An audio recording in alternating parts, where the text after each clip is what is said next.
하나님의 말씀을 보도록 하겠습니다. 하나님의 말씀은 로마서 15장 14절로 21절 말씀입니다. 로마서 15장 14절로 21절 한 목소리로 함께 읽습니다. 시작. 내 형제들아, 너희가 스스로 선함이 가득하고 모든 지식이 차서 능히 서로 권하는 자임을 나도 확신하노라.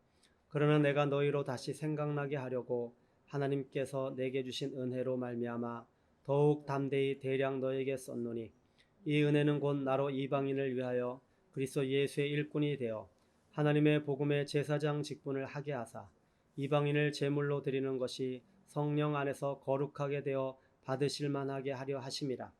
그러므로 내가 그리스도 예수 안에서 하나님의 일에 대하여 자랑하는 것이 있거니와 이방인들을 순종하게 하기 위하여 나를 통하여 역사하신 것 외에는 내가 감히 말하지 아니하노라. 그 일은 말과 행위로 표적과 기사의 능력으로 성령의 능력으로 이루어졌으며, 그리하여 내가 예루살렘으로부터 두루 행하여 일루리공까지 그리스도의 복음을 편만하게 전하였노라. 또 내가 그리스도의 이름을 부르는 곳에는 복음을 전하지 않기를 힘썼노니, 이는 남의 터 위에 건축하지 아니하려 함이라.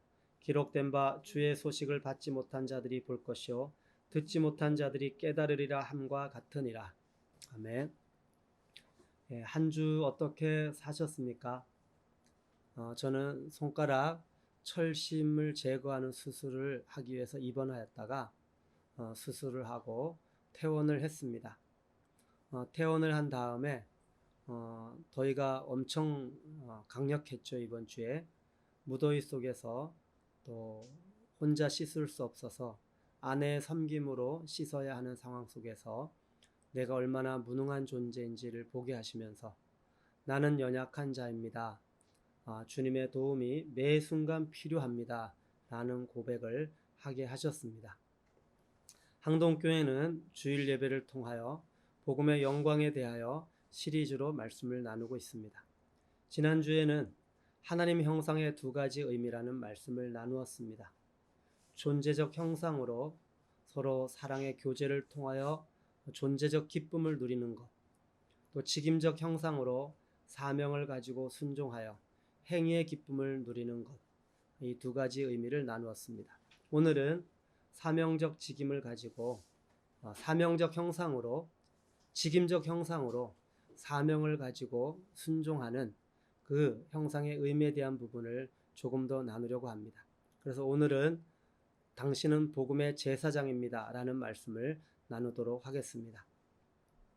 신앙생활은 하나님을 사랑하고 이웃을 사랑하는 삶을 사는 것입니다. 이웃을 사랑하기 위해서 중요한 주제 중 하나가 있는데, 그것은 상대방이 나에게 권하는 말을 마음 중심으로 받는 것입니다. 로마 교회는 바울에게 확신을 줄 정도로 서로 권하는 말을 잘 받는 나름 성숙한 성도들이었습니다. 14절 말씀을 봅니다. 내 형제들아, 너희가 스스로 선함이 가득하고 모든 지식이 차서 능히 서로 권하는 자임을 나도 확신하노라.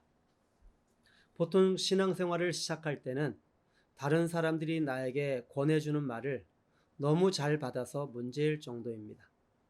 그러나 시간이 흘러가면서 이상하게 다른 사람이 나에게 권하는 말을 잘 받지 않는 모습을 보게 됩니다. 왜 이런 현상이 생기는 것입니까? 바울은 선함과 모든 지식이 가득 차 서로 권하는 자여야 한다고 하였습니다. 옛 속담에 보면 벼는 익을수록 고개를 숙인다고 하였습니다. 그런데 이상하게도 기독교 공동체에서 신앙생활을 좀 했다고 하는 사람들에게서는 이러한 모습은 찾아보기가 쉽지 않습니다. 그 이유는 무엇입니까? 그것은 스스로 선줄로 생각하기 때문입니다. 오늘 본문 말씀을 보면 바울은 서로 권하는 말을 잘 받는 로마교회 성도들의 그 성숙한 모습 속에서 모든 그리스도인들이 가지고 있어야 하는 것을 말합니다. 그것은 바로 선함과 모든 지식입니다. 이 선함이 가득하고 모든 지식이 찬 상태일 때는 서로 권하는 자가 된다는 것입니다. 상대방이 나에게 권해주는 말을 겸손하게 받게 된다는 것입니다. 여기서 선함은 복음에 합당한 삶의 열매를 뜻합니다. 그리스도인들에게 나타나는 선함은 바로 성령의 열매입니다. 모든 지식에 사용된 단어인 또 이 그노시스라고 하는 그 헬라어 원어는 경험하여 알미라는 뜻입니다. 그래서 바울은 고린도후서 10장 5절에서도 하나님을 아는 것이라고 표현할 때 동일한 단어를 사용했습니다. 그래서 선함이 가득하고 모든 지식이 차서 능히 서로 권하는 자가 될 수 있다고 말을 하는 것입니다. 이것이 바로 바울이 말하는 의미입니다. 하나님을 체험하여 알게 된 성숙한 그리스도인의 삶에는 반드시 성령의 열매가 맺히게 됩니다. 이러한 자는 더욱 겸손하며 대상이 어떠하든지 나에게 권하는 말이 있으면 그것을 언제든지 겸손하게 받는다는 것입니다. 이것이 참된 제자이며 그리스도인의 태도입니다. 앤드류 머레이라고 하는 분이 쓴 겸손이라고 하는 책에 보면 그리스도인이 겸손을 선택하지 않는 한 세계 복음화는 이루어지지 않을 것이다 라고 하였습니다. 복음은 낮아짐으로 시작되어집니다. 예수 그리스도는 하늘 보좌에서 육신의 모습으로 내려오셨습니다. 십자가에 죽기까지 낮아지셨습니다. 복음은 겸손에서 시작된 것입니다. 모든 과정도 끝도 겸손이어야 합니다. 우리가 복음을 처음 받을 때 얼마나 겸손하였었습니까? 그때는 모두가 나의 스승이었습니다. 나보다 신앙생활을 먼저 한 사람들의 말이라면 귀를 기울이고 언제나 그들이 나에게 해주는 말을 겸손하게 받는 태도를 가지고 있었습니다. 어떤 권하는 말도 마음 중심으로 받았습니다. 하나님은 당신을 아는 지식에 부유하게 하셨고 선함인 성령의 열매를 때에 따라 맺게 하셨습니다. 하나님이 보시기에 너무나 기뻐하는 모습이었습니다. 그런데 어느덧 시간이 흘러서 이제는 권함을 받는 자가 아니라 다른 사람에게 권하는 말을 해주는 입장이 되었습니다. 이때 주님이 물으십니다. 너는 나처럼 겸손하니? 이 질문 앞에서 여러분은 어떻게 대답하시겠습니까? 아마 나는 겸손합니다 라고 생각할 것입니다. 나는 겸손을 잃어버리지 않았어요 라고 말하고 싶을 것입니다. 이때 나는 겸손합니다. 나는 겸손을 잃어버리지 않았어요 라고 말하지 말고 권하는 자만이 아니라 상대방의 권함을 받을 수 있는 그런 태도를 점검해야 됩니다. 이것이 겸손의 척도가 될 것입니다.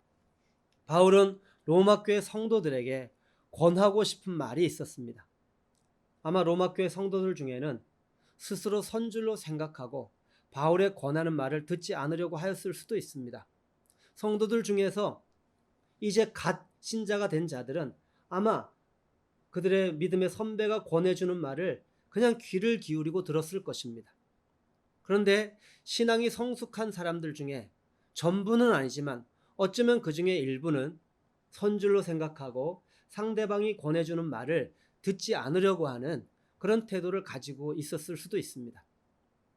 그러나 바울은 그리스도 안에서 형제들이 서로 권하는 말을 들을 것을 확신했습니다. 그것은 형제들 안에 계신 그리스도, 이 복음의 능력을 믿었기 때문입니다. 서로 권함을 받는 연합된 공동체를 통하여 하나님은 선교를 이루어 가시고 그리고 궁극적으로 선교 완성은 연합의 완성체인 하나님의 나라로 나타나기 때문입니다. 이 연합은 선교에 있어서 아주 중요한 주제입니다. 이 연합은 바로 서로 겸손하게 서로가 말해주는 그 권함을 듣는 상태입니다. 그런 모습입니다. 선교 현장에 공동체의 모습을 보면 역설적이게도 겸손을 잃어버린 자들이 스스로 세계 복음화의 장벽이 되어버린 모습을 보게 됩니다. 공동체가 시간이 흘러가면서 이렇게 쇠퇴하는 모습을 보게 됩니다. 강력하게 복음이 전진을 하다가 멈추게 되는 일들의 원인이 바로 이 주제 때문이라는 것을 알게 됩니다. 십자가의 자리에서 서로 고난을 듣는 겸손이 세계 복음화의 키라는 사실을 잊어버렸기 때문입니다. 사랑하는 성도 여러분, 여러분은 권하는 말을 들을 때 마음이 어떠하십니까? 마음이 불편하십니까? 자기가 뭔데 나에게 그런 이야기를 해? 이렇게 혹시 생각이 드십니까? 왜 마음이 불편하고 왜 그런 생각이 듭니까? 바로 내가 선줄로 생각하기 때문입니다. 여러분, 그러면 권하는 말을 듣는 기준은 무엇입니까? 어떤 말은 듣고 어떤 말은 듣지 않습니다. 왜 권하는 말을 듣지 않습니까? 그것은 기준이 있기 때문입니다. 내가 원하는 기준, 나에게 필요한 진리.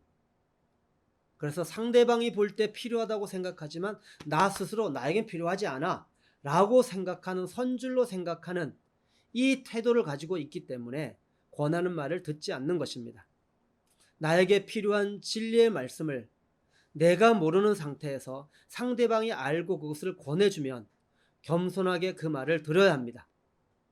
권하는 말을 예전에는 들었는데 왜 지금은 듣지 않습니까? 계속해서 반복적으로 이야기합니다. 스스로 선줄로 생각하기 때문입니다. 겸손을 잃어버리고 마음이 어느덧 교만해졌기 때문입니다. 어느덧 상대적인 사고를 가지고 나는 그래도 저 사람보다 나아. 상대방은 나에게 권하는 말을 해줄 때 권하는 말을 해주는 그 사람보다 내가 더 낫다고 생각하기 때문에 내가 더 나은데 자기가 뭔데 나에게 감히 그런 말을 해줄 수 있어. 이렇게 교만해졌기 때문입니다. 사랑하는 성도 여러분, 아니라고 말하지 말고 권하는 말을 들으시기 바랍니다. 권하는 말을 듣는 것에 익숙하십니까? 아니면 권하는 말을 하는 것에 익숙하십니까? 권하는 말에 익숙하다면 이제 권하는 말을 들어야 한다고 하십니다. 부르심을 받을 때 그 겸손한 태도로 돌아가야 합니다. 그리스도를 머리로 하여 서로 권하는 말을 듣고 몸을 세우는 공동체의 모습은 참으로 아름답습니다. 그리스도인들이 예수 그리스도와 같이 이러한 겸손의 태도를 견지할 때 세계 복음화는 이루어질 것입니다. 사랑하는 성도 여러분, 세계 복음화의 키는 바로 겸손이라는 것을 마음에 새기고 서로 권하는 자임을 확신하면서 서로 사랑하는 삶을 사시기 바랍니다. 바울은 로마교회 성도들에게 권하는 말 중에서 다시 생각나게 하고 싶은 말이 있었습니다. 그것은 이방인들이 주께로 돌아오는 세계 복음화였습니다.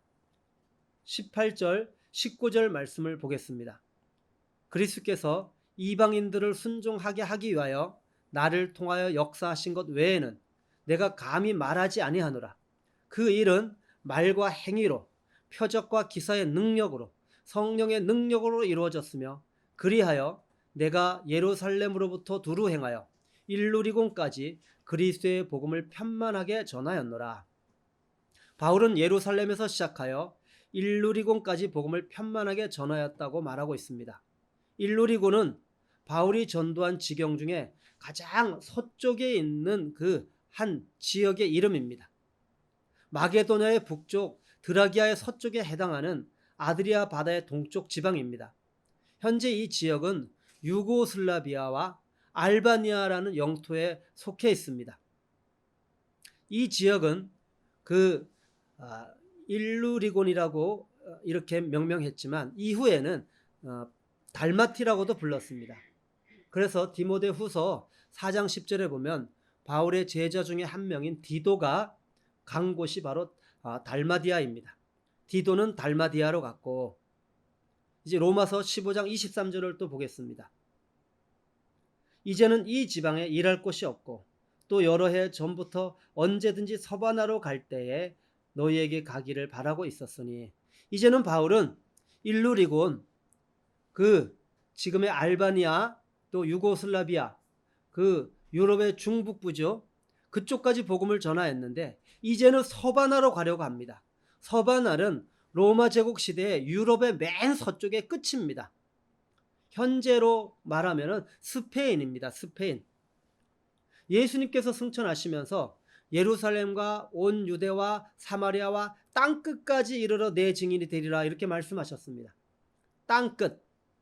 바울은 바로 땅끝을 서쪽의 끝, 서바나, 지금의 스페인이라고 생각하고 있었던 것입니다.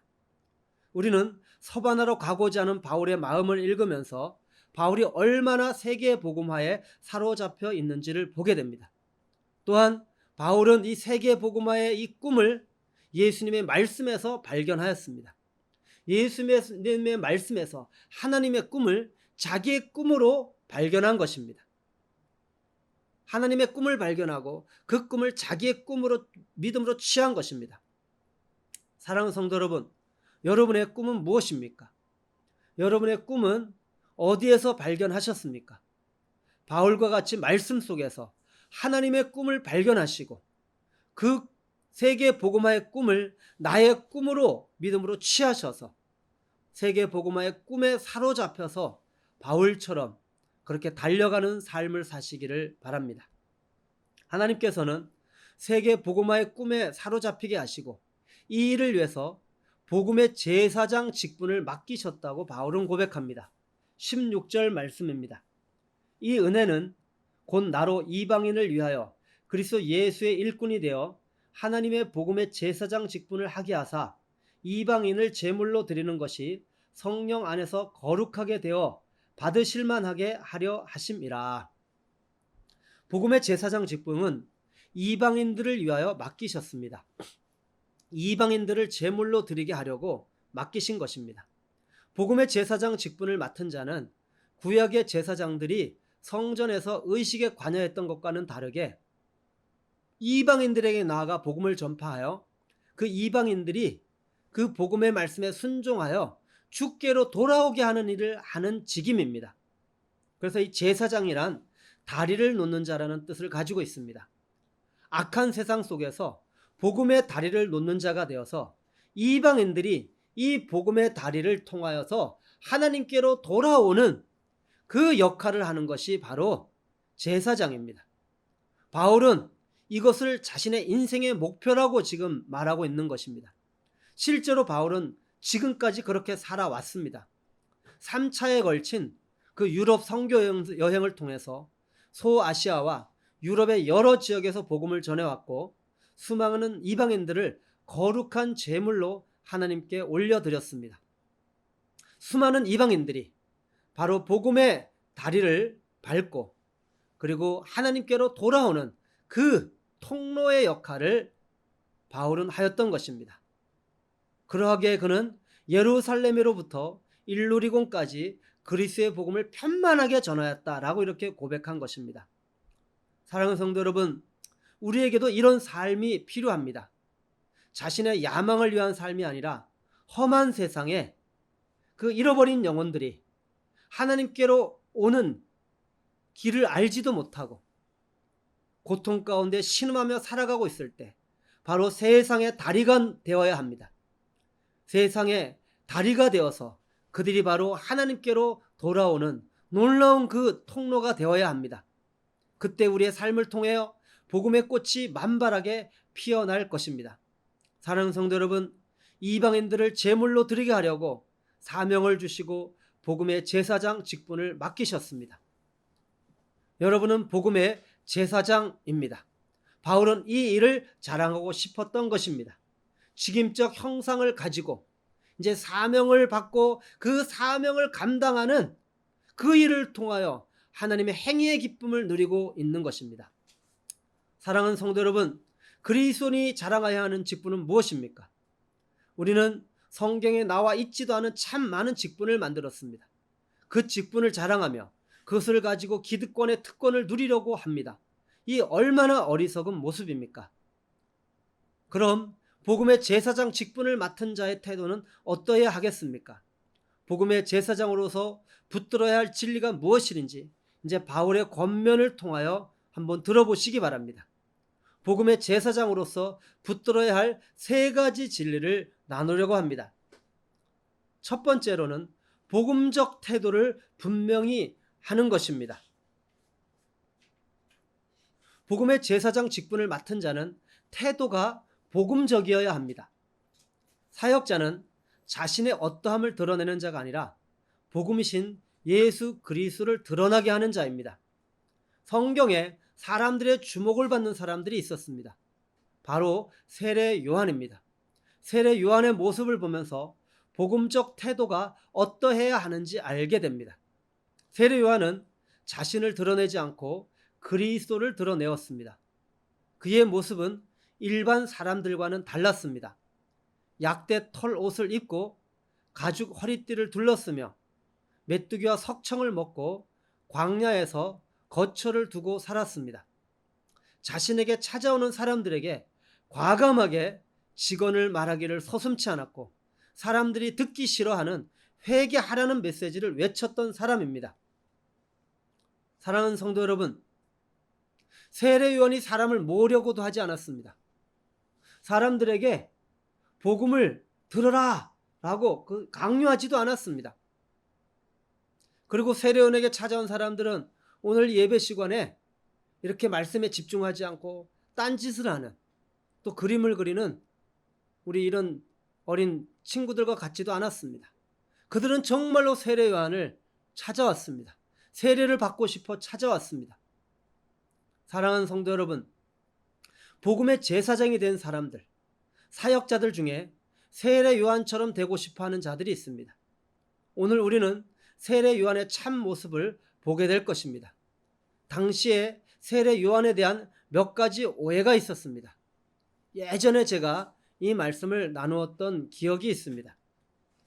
세례 요한에 대하여 사람들은 첫 번째로 대단한 설교자라는 오해를 했습니다. 왜냐하면 이 세례 요한의 설교가 얼마나 충격적이었던지 그의 설교를 듣기 위해 세상 사람들이 구름같이 광야로 몰려들었습니다.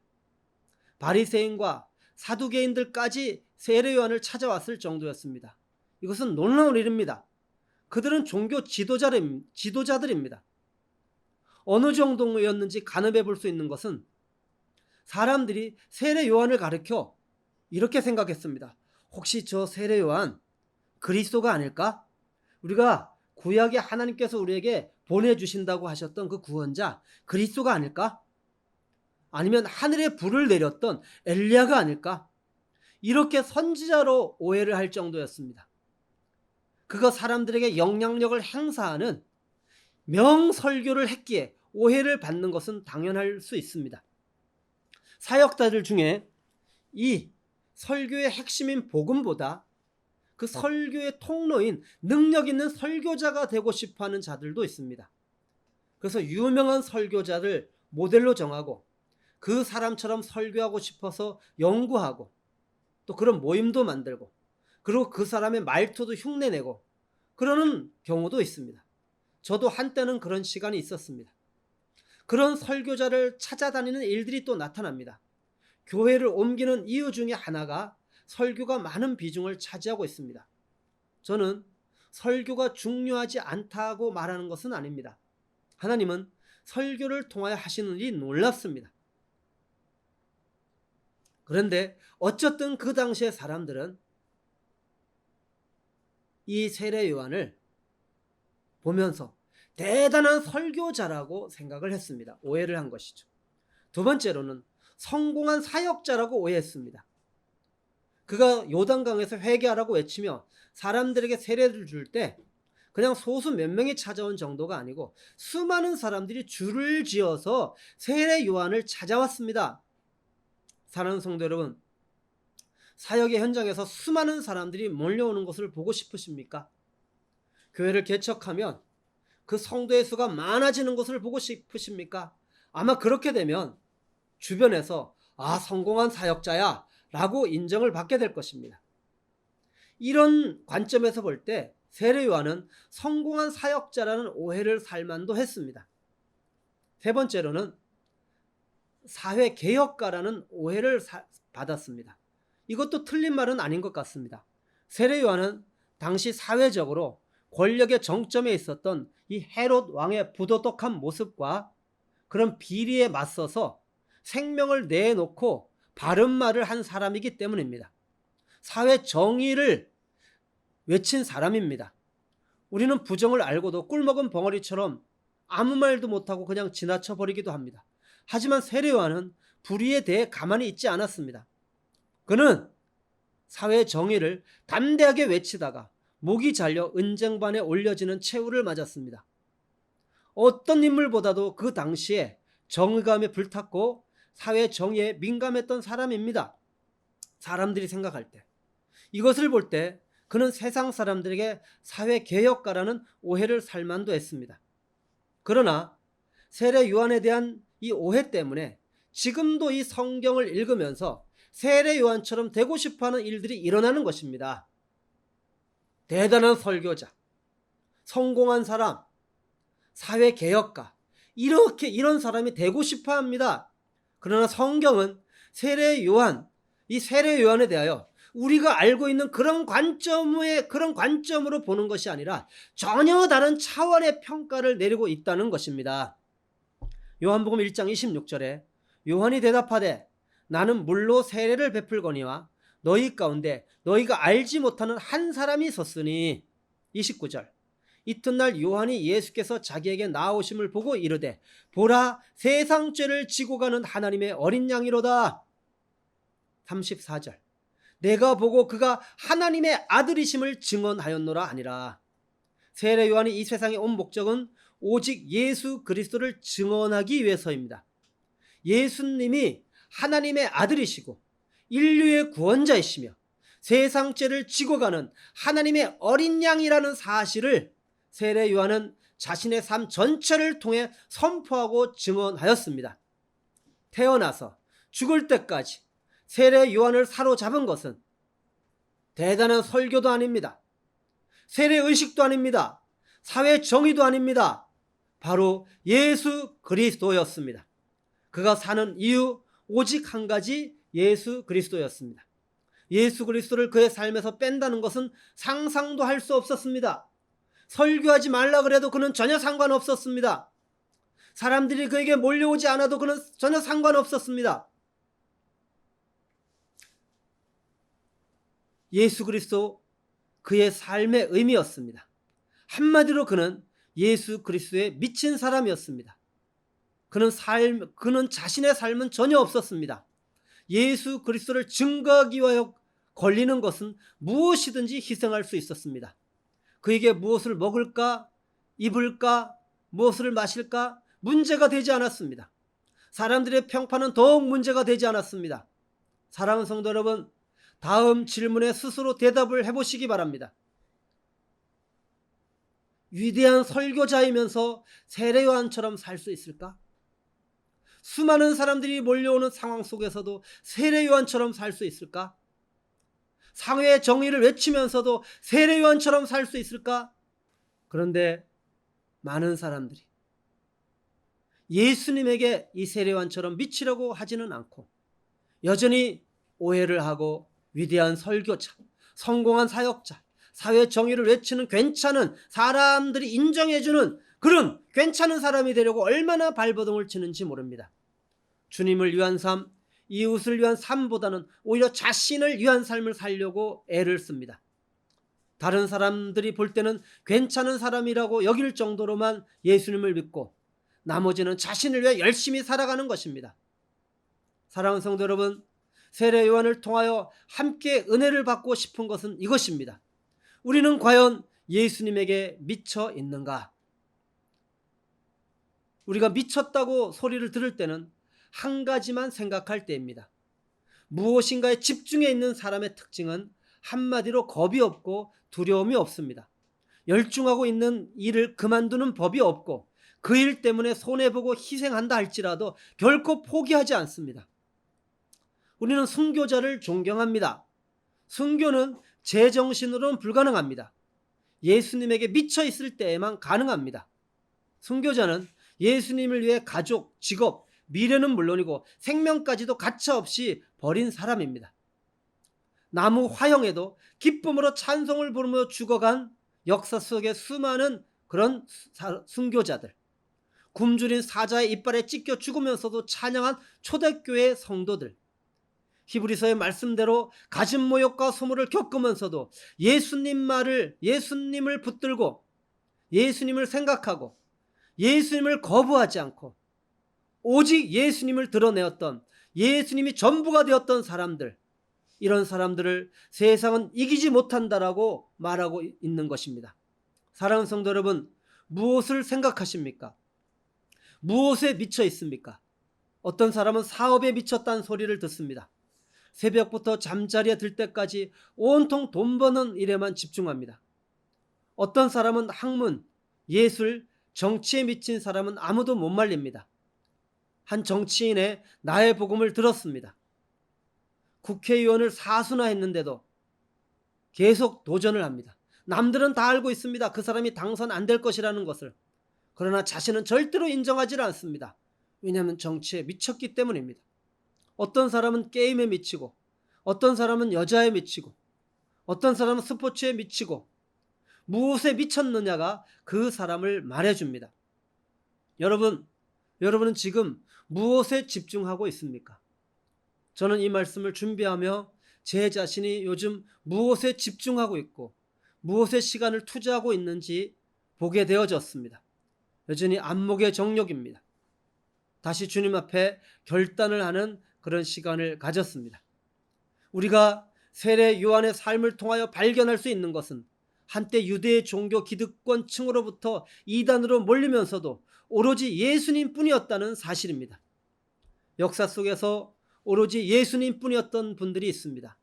교단, 교파, 노회, 총회, 인간관계도 없이 오직 예수님 뿐이었습니다. 오직 예수님만 품고 살았습니다. 그러나 우리는 너무나 많이 예수님을 잃어버리고 있는지 모릅니다. 어느 교단입니까? 어느 신학교를 나왔습니까? 한 선교사님께서는 40년 동안 사람들로부터 들었던 질문이라고 합니다. 사람들은 우리 항동교회가 어느 교파, 어느 교단이냐고 묻는 사람들도 있습니다. 또 교회를 섬기는 저는 어느 교단 소속이냐고 묻기도 합니다. 사랑하는 성도 여러분, 항동교회가 세상으로부터 어떤 소리를 듣고 싶으십니까? 설교 잘하는 목회자가 있는 교회, 시스템이 탁월한 교회, 많은 사람들이 모여드는 교회, 세상의 기준으로 좋은 평판을 듣는 교회입니까? 저는 사람들로부터 듣고 싶은 말이 있습니다. 이런 이야기를 들었으면 좋겠습니다. 지난주에 나누었던 하나님 형상의 두 가지 의미의 말씀이 실제가 되는 교회입니다. 존재적 형상으로 예수에 미친 성도들이 있는 교회, 존재적 형상으로 예수에 미친 교회, 이웃을 내 몸과 같이 내 생명을 희생하면서도 사랑하는 그런 교회, 그것이 나의 기쁨의 이유인 교회, 존재적으로 이런 기쁨을 누리는 교회, 직임적 형상으로 예수를 전염시키는 성도, 예수를 전염시키는 교회, 하나님의 꿈이 나의 꿈이 되어 세계 복음화에 사로잡혀서 바울과 같이 땅끝을 향하여 달려가고 땅끝을 향하여 사람들을 보내는 그런 교회. 사랑하는 성도 여러분, 바울은 언제나 나를 통하여 역사하신 사역의 주체성에 대하여 분명히 하였습니다. 사역의 주체성은 성령님이셨고 그분의 능력으로 모든 일이 이루어졌다는 사실을 알았기에 언제나 그는 주님이 하셨습니다 라고 말했던 것입니다. 17절, 18절 말씀에 그러므로 내가 그리스도 예수 안에서 하나님의 일에 대하여 자랑하는 것이 있거니와 그리스도께서 이방인들을 순종하게 하기 위하여 나를 통하여 역사하신 것 외에는 내가 감히 말하지 아니하노라. 바울은 자랑할 것이 있었습니다. 그것은 복음을 전한 자신이 아니었습니다. 모든 초점은 그리스도 예수였습니다. 그는 예수 안에서 자신의 정체성을 찾았습니다. 사역에 대한 관점도 자신의 일이 아니라 하나님의 일이었습니다. 나는 통로였고 사역의 모든 주체와 능력은 바로 하나님이셨습니다. 그는 하나님이 자신을 통로로 사용하셔서 친히 일하신 일 외에는 결코 말하지 않았습니다. 한마디로 말하면 그의 사역의 결과는 항상 주님을 드러내는 고백이었습니다. 주님이 하셨습니다. 나는 아무것도 아닙니다. 오직 주님께서 당신의 능력으로 일을 하셨습니다. 이것이 복음의 제사장의 정체성을 가진 자의 올바른 태도입니다. 사랑하는 성도 여러분, 여러분은 복음의 제사장들입니다. 어떤 태도를 가지고 계십니까? 정말 주님이 하셨다는 고백이 존재적으로 나오십니까? 복음적 태도를 가지시기 바랍니다. 복음의 제사장으로 붙들어야 할 세 가지 진리 중에서 이제 두 번째입니다. 그것은 끝을 바라보는 관점을 가지는 것입니다. 복음의 제사장의 관점은 끝을 바라보아야 합니다.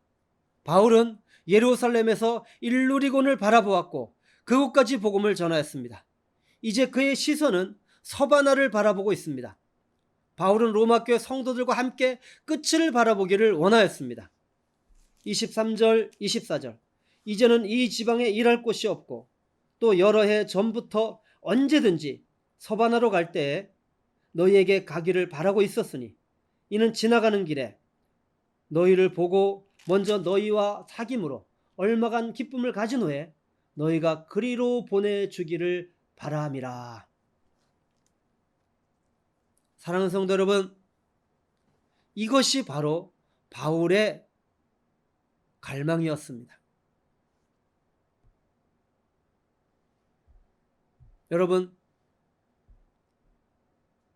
바울은 하나님 형상에 대한 너무도 분명한 인식을 가지고 있었습니다. 존재적 형상과 직임적 형상 말입니다. 존재적 형상으로 관계 속에서 교제를 통하여 존재적 기쁨을 누리고 직임적 형상으로 사명에 순종함으로 행위의 기쁨을 누리는 이것 말입니다. 바울은 로마교회 성도들을 만나서 존재적 형상으로 사귐을 통하여 존재적 기쁨을 누리고 싶어 하였습니다. 또한 그 후에 로마교회 성도들이 자신을 서바나로 파송하여 주기를 원했습니다. 이것은 직임적 형상으로 성교 완성을 위해서 순종함으로 주어지는 행위의 기쁨을 로마교회 성도들도 누리기를 원하였던 것입니다. 사랑하는 성도 여러분, 바울은 빌립보 교회들에게 또 이렇게 고백합니다. 빌립보서 3장 13절 14절. 형제들아, 나는 아직 내가 잡은 줄로 여기지 아니하고 오직 한 일, 즉 뒤에 있는 것은 잊어버리고 앞에 있는 것을 잡으려고 푯대를 향하여 그리스도 예수 안에서 하나님이 위에서 부르신 부름의 상을 위하여 달려가노라. 그는 초점을 분명히 하였습니다. 그것은 앞에 있는 것이었습니다. 하나님 나라의 부흥과 성교 완성 말입니다. 성교가 완성이 되는 그날 하나님 앞에 서서 보게 될 그 영광에 사로잡혔던 것입니다. 사랑하는 성도 여러분, 어느 선교사님이 선교 현장에서 순종하는 아들에게 이렇게 말하였다고 합니다. 아들아, 땅 끝에서 죽어 하늘 복판에서 만나자. 바로 끝을 바라보는 관점을 가지고 살았다는 것을 알게 되어집니다. 사랑하는 성도 여러분, 복음의 제사장으로서 붙들어야 할 진리는 바로 끝을 바라보는 관점을 가져야 된다는 것입니다. 끝을 바라보는 관점을 가지시기 바랍니다. 복음의 제사장으로 붙들어야 할 세 가지 진리 중에 이제 마지막으로 세 번째입니다. 복음의 제사장은 마음의 닻을 부르신 하나님께 내리고 있어야 합니다. 의외로 많은 사역자들이 놓치게 되는 주제이기도 합니다. 처음 부르심을 받으면 그 마음의 닻이 부르신 하나님에게 내려집니다. 그의 일거수일투족은 하나님에 의하여 움직입니다. 잃어버린 영혼들을 향한 하늘 아버지의 마음을 품고 영혼들을 위해서 기도하며 복음을 전하게 됩니다. 복음과 기도가 결론이 되었습니다. 그러나 시간이 흘러 어느덧 선줄로 생각하게 되면서부터 부르신 주님이 아니라 자신에게로 마음의 닻이 옮겨집니다. 이때 나타나는 마음이 경쟁심입니다. 다른 사람보다 내가 더 많은 열매를 보아야 하기 때문입니다. 부르심이 경쟁심으로 이 마음이 변한 것입니다. 부르심은 마음이 하나님에게 닻이 내려진 상태이고, 경쟁심은 그 마음이 나에게 닻이 내려진 상태입니다. 잃어버린 영혼이 아니라 나의 사역의 결과에 마음이 온통 쏟아지게 되는 것입니다. 이때부터 남의 터 위에 건축하는 일들이 일어납니다. 바울은 마음의 닻을 하나님께 내리고 이렇게 말합니다. 남의 터 위에 건축하지 않을 거야. 남의 터 위에 건축하는 자들은 경쟁심을 가지고 이 부르심을 놓치고 경쟁심을 가지고, 다시 말하면 마음의 닻을 하나님께 내리지 않고 자기 자신에게 내려서 이제는 이 경쟁심을 가지고 시기 질투하여 하나님 나라가 아니라 남의 터에 건축하면서 나의 왕국을 세우게 되는 것입니다. 마음의 닻을 자신에게 내린 자들은 천성을 향한 항해에서 길을 잃게 됩니다. 그리고 사단의 미혹 앞에 그냥 비참하게 넘어져서 이 삶의 혼란을 겪기 시작합니다. 다시 옛사람의 삶의 모습으로 돌아가게 되는 것입니다. 이제 방황하게 되는 것입니다. 사랑하는 성도 여러분, 마음의 닷, 영혼의 닷을 하나님께 내린다는 의미가 무엇인지 히브리서 기자는 분명하게 말하고 있습니다.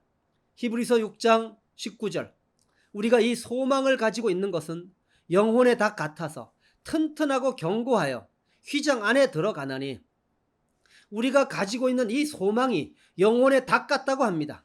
이들이 가지고 있는 이 소망이 무엇입니까? 그것은 바로 하나님의 약속과 맹세입니다. 히브리서 6장 말씀을 한번 보도록 하겠습니다.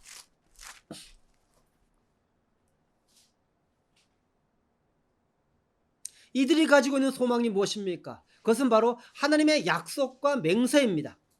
6장 13절에 보면 하나님께서 아브라함에게 약속과 맹세를 하셨습니다. 그것은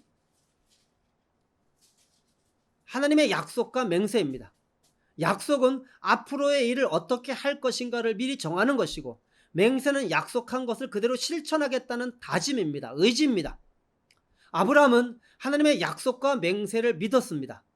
이것은 그의 마음의 닻을 자기를 부르신 하나님께 내렸다는 것입니다. 마음의 닻을 부르신 하나님께 내리자 하나님은 이 약속을 지키셨고, 아브라함은 하나님의 약속을 받은 자가 되었다라고 성경은 말하고 있습니다. 사랑하는 성도 여러분, 하나님은 창세전에 이미 약속을 하셨습니다. 하나님의 뜻이 변하지 않는다는 것을 충분히 나타내시려고 맹세로 보증을 하셨다라고 16절에 말하고 있습니다. 이 창세전에 계획한 하나님의 뜻은 아들 예수님을 담보로 한 약속이었고, 성령님을 보내주시는 보증으로 한 약속이었습니다. 이것은 변하지 못할 사실입니다. 하나님의 이 뜻을 변하지 않는다는 것을 충분히 나타내시려고 아들 예수를 담보로 한 약속, 성령을 보증으로 한 약속, 이것은 변하지 못할 사실입니다. 바로 이 약속을 붙드는 것이 소망입니다. 나를 부르신 하나님이 나에게 말씀하신, 나에게 약속하신 이 약속을 붙드는 것, 약속하신 하나님을 붙드는 것, 이 하나님에게 나의 마음의 닻을 내리는 것, 하나님이 약속한 말씀에 내 마음의 닻을 내리는 것, 진리가 결론이 되게 하는 것, 이것이 바로 마음의 닻을 하나님께 내리는 것입니다. 이것이 바로 소망이라고 말하는 것입니다. 이 소망이 영혼의 닷 같아서 튼튼하고 견고하게 합니다. 하나님의 약속을 붙드는 이 소망이 마음의 닻을 하나님께 내리는 것이라고 제가 지금 이야기했습니다. 마음의 닻을 하나님께 내리는 자에게 주님이 주시는 축복이 바로 튼튼하고 견고하는 것입니다. 세상이 요동할지라도 요동하지 않습니다.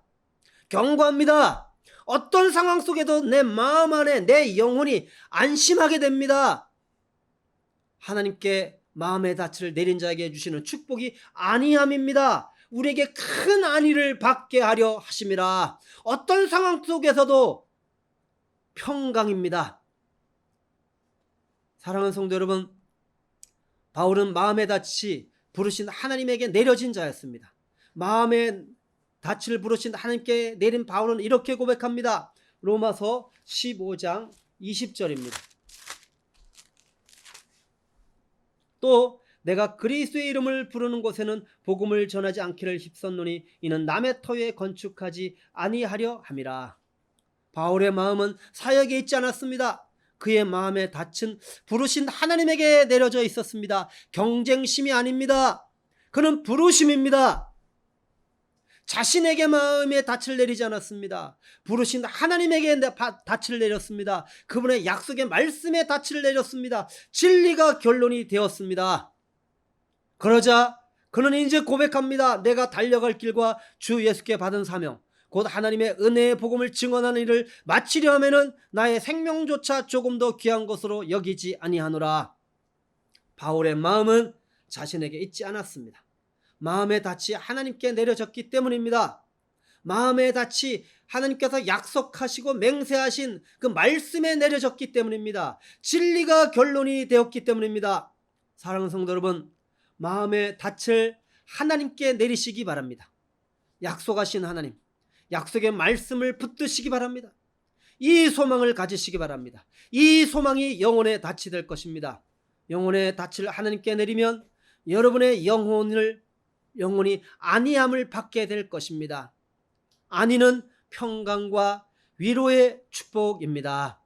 사랑하는 성도 여러분, 마음의 닻을 하나님께 내리시고 하나님이 약속하신 말씀의 닻을 내리셔서 이것이 소망이 되어서 바로 여러분의 영혼이 안위함의 축복을 받는 은혜가 임하기를 바랍니다.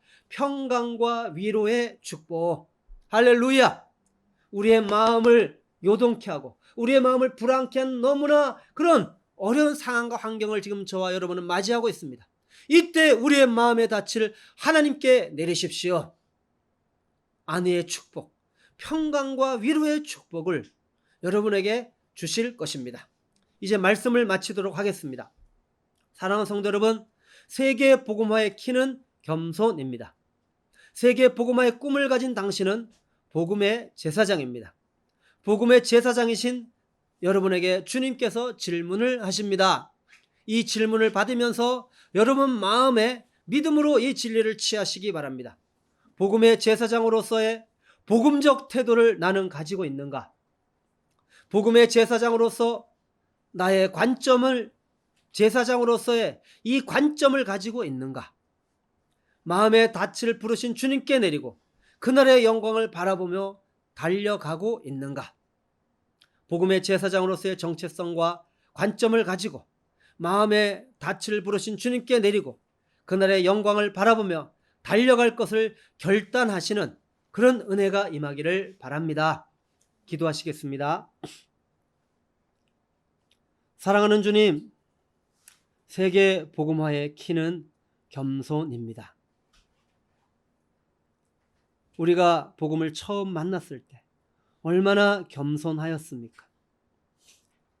나에게 권해주는 진리의 말씀이라면 상대를 생각하지 않고 그가 어떠하든 상관없이 그 말을 겸손하게 받았습니다.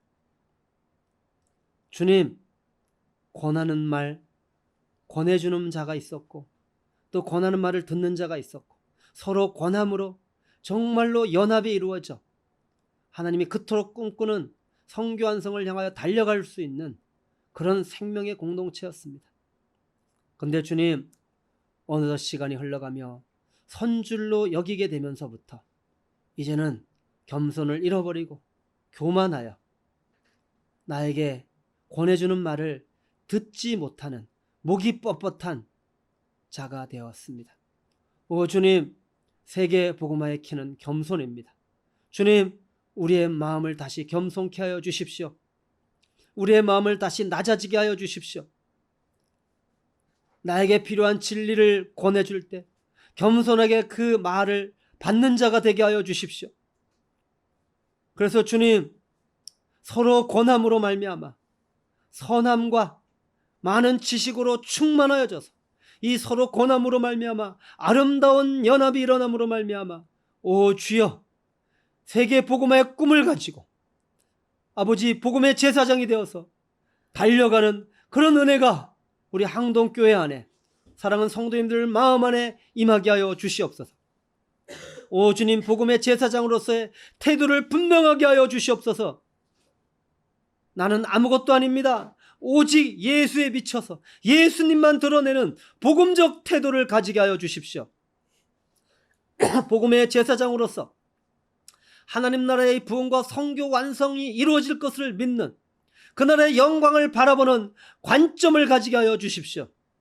복음의 제사장으로서 마음의 닻을 부르신 주님께 내리고 약속하신 말씀의 닻을 내리고 그날의 영광을 바라보며 달려가는 그런 태도를 가지게 하여 주십시오. 오 주님, 복음의 제사장으로서 겸손한 복음적 태도와 아버지 하나님이여 이 그날의 영광을 바라보는 관점과 닻을 부르신 주님께 내리는 이 태도를 가지고 아버지 남은 생애를 바울과 같이 그날의 영광을 바라보며 전력 질주하는 그런 복된 삶을 살게 하여 주시옵소서.